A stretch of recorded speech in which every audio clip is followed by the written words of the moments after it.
நீ மருளாடி புடுக்கை பொம்பை முரசொலிக்க உரிமை வேடம் தானொலிக்க சித்தாங்கு ஆடை கட்டி நீ சீறி எழுந்திடம்மா மேல்மலையனூரில் கோவில் கொண்ட எண்ணங்காலை ஈஸ்வரியே ஆத்தாரே அழைக்கின்றே நீ ஆடி இங்கு வந்திடம்மா நீ வந்திடம்மா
ஈஸ்வரி நன்றி நன்றி நன்றி.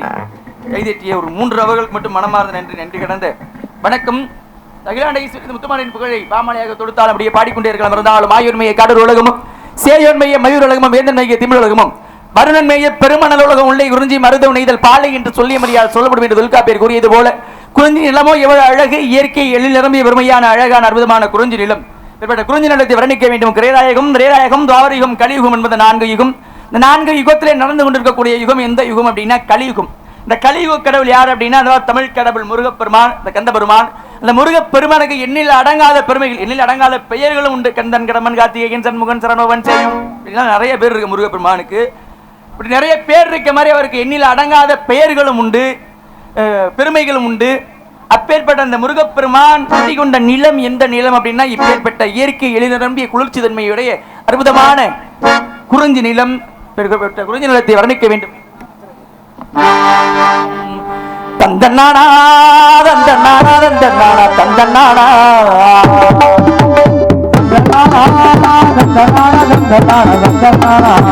நஞ்சை உண்டு நஞ்சை உண்டு பொங்கி வரும் நஞ்சை உண்டு பஞ்சம் மட்டும் இன்னும் இங்கு மாறவில்லை. இந்த பாரதத்தின் சொத்து சண்டை தீரவில்லை. இதுக்கொரு கட்சி உண்டு, ஜாதிக்கொரு சங்கம் உண்டு, நீதி சொல்ல மட்டும் ஒரு மாறிவில்லை. நிம்மதியா வாழ ஒரு நாடும் இல்லை. இது நாடா இல்லை வெறும் நாடா, இது கேட்ட யாரும் இல்லை தோழா. இது நாடா இல்லை வெறும் நாடா, இது கேட்ட யாரும் இல்லை தோழா. நஞ்சை கொண்டு நஞ்சை கொண்டு பொங்கி நேரம் நஞ்சை கொண்டு பஞ்சம் மட்டும் இன்னும் இங்கு மாறவில்லை. இந்த பாரதத்தில் சொத்து சண்டை தீரவில்லை.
நன்றி நன்றி நன்றி.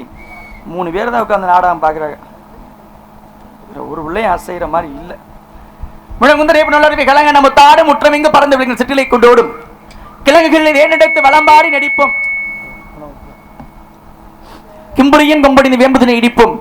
சிலங்குறைந்து வேமாவின் பழங்களை பந்தடிக்கும். தேன் அலர் செண்பக வாசம் வான் உலகில் வெடிக்கும். வழங்குகொடை மதராசர் குறும்பளவன் ஈசர் வளம்பெருகும் திரிகூடம் அலையங்கள் மலையே என்று பாடினார் திருராசப்ப கவிராயர்.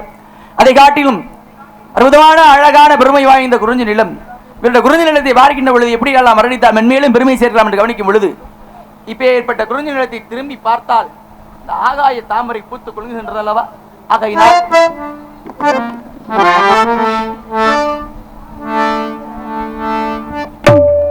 ஆகாய தாமரை அருகில் வந்ததே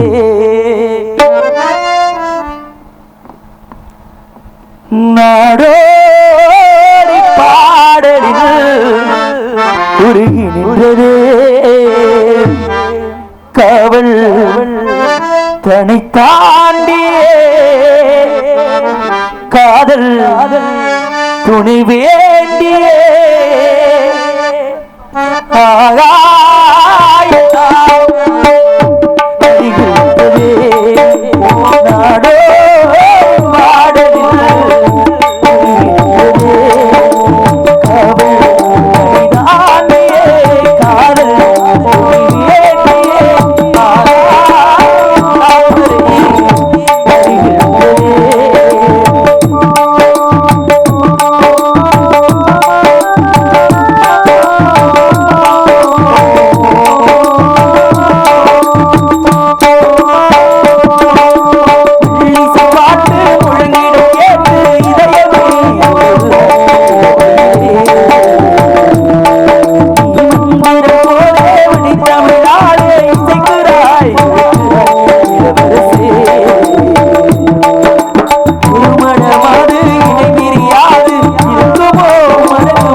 நாடோ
அருமையான அழகான அற்புதமான நன்றி. அருமையான அழகான அற்புதமான குறிஞ்சி நிலத்தை வர்ணித்தால் வர்ணித்து கொண்டே இருக்கலாம். இருந்தாலும் காலத்தை நேரத்தையும் அனுசரிக்க வேண்டும் என்றதை கருத்தில் கொண்டு ஏதோ சத்தம் ஆளோலும்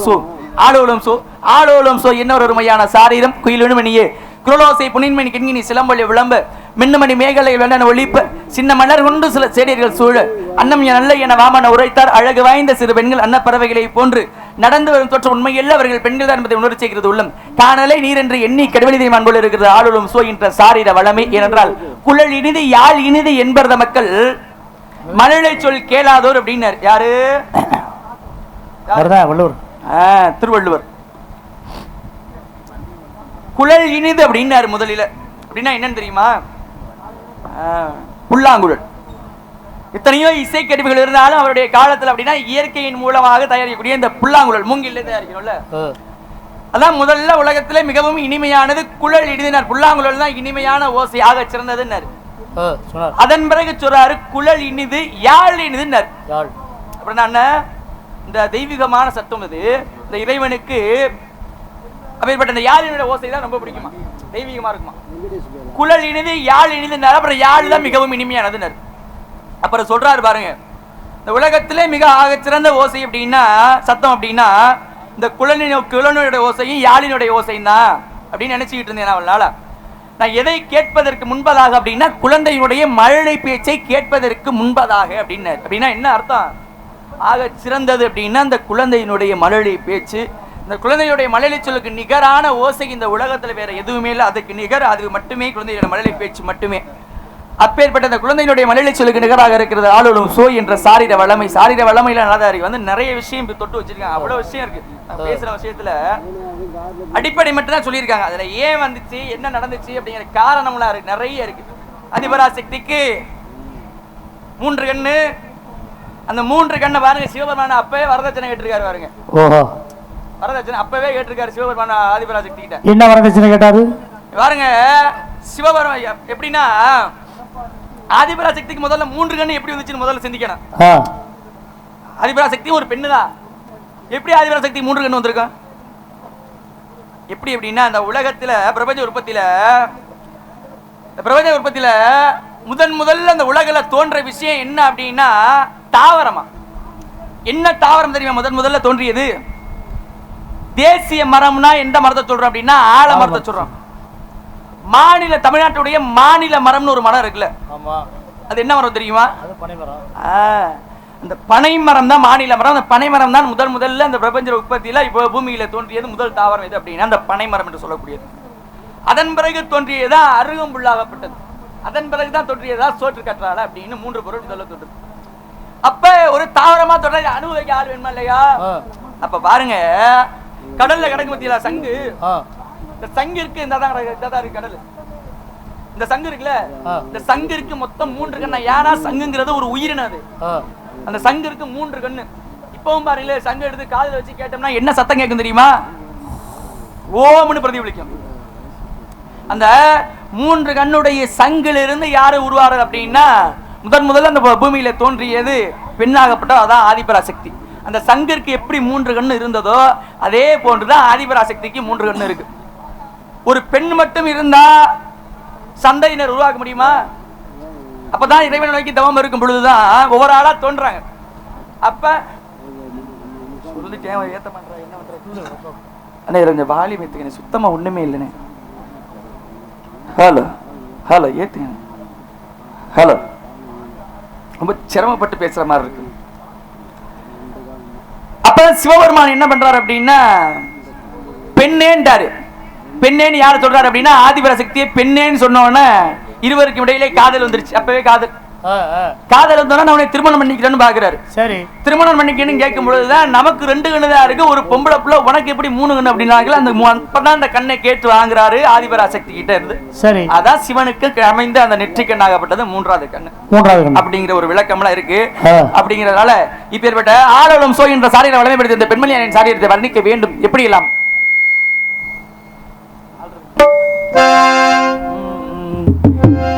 தென்னமரது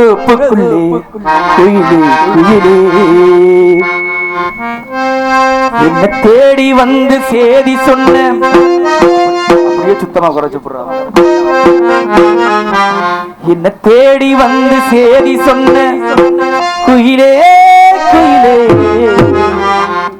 தென்னமரது தேடி வந்து சேதி சொன்ன குயிலே குயிலே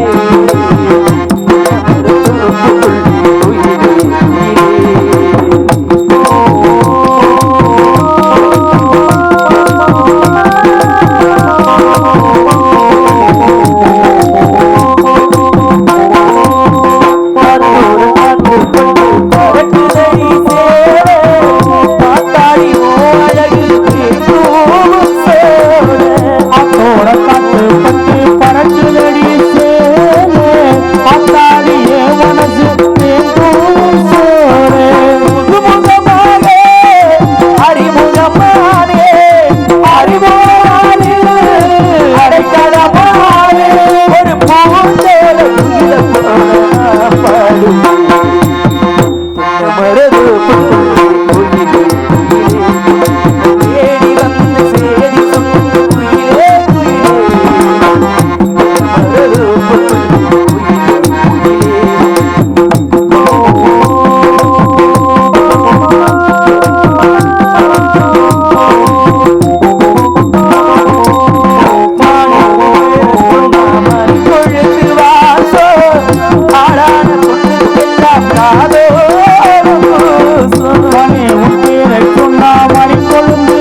தமிழ்நாடன் தன்னை நினைத்த போதெல்லாம் பொங்கு கடல் உறங்காது பொழுது நாள் முடியாது திங்கள் உறங்கும் புல் உறங்கும் சில காலம் ஒரு ஆக்காளவன் கண்கள் இரண்டு உறங்காது என்று உறங்காமல் கோய் கொண்டிருக்காளை கோகிலவாணி சுந்தரவள்ளி ஆளோடும் சோ ஆளோடும் சோ ஆளோடும் சோ என்று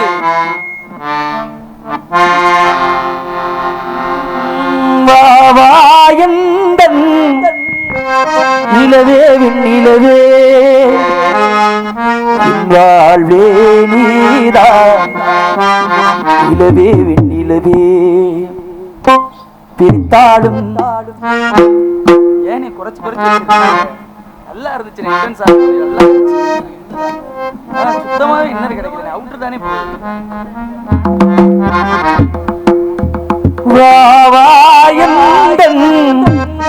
நிலவே நிலவே வாழ்வே நிலவே பிரித்தாலும் பிரியாது நம் காதல் அழியாது வரும் தடைகளை உடைத்திடும் உறவுக்கு வழிகொடுவாய் நிலவே நிலவே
நட்பாளர்களுக்கும் மில்லியர் வரை விருந்து பிறந்தாலும் சுற்றவும் கிளவோல் மாண்புகள் என்பது போல இப்படிப்பட்ட அழகிற்கும் பெருமைக்குரிய பெண்மணி யாராக இருக்கக்கூடும் என்று பார்த்தால் ஆதியிலே மகாவிஷ்ணு ஆனந்த கண்ணிலிருந்து தோன்றிய அமிர்தவல்லி சுந்தரவல்லி பெண்கள் மூத்த அமிர்தவல்லி திருப்பரங்குன்றத்திலே பங்குனி உத்திர திருநாள் என்ற முருகபெருமான் திருமணம் முடித்து விட்டார்.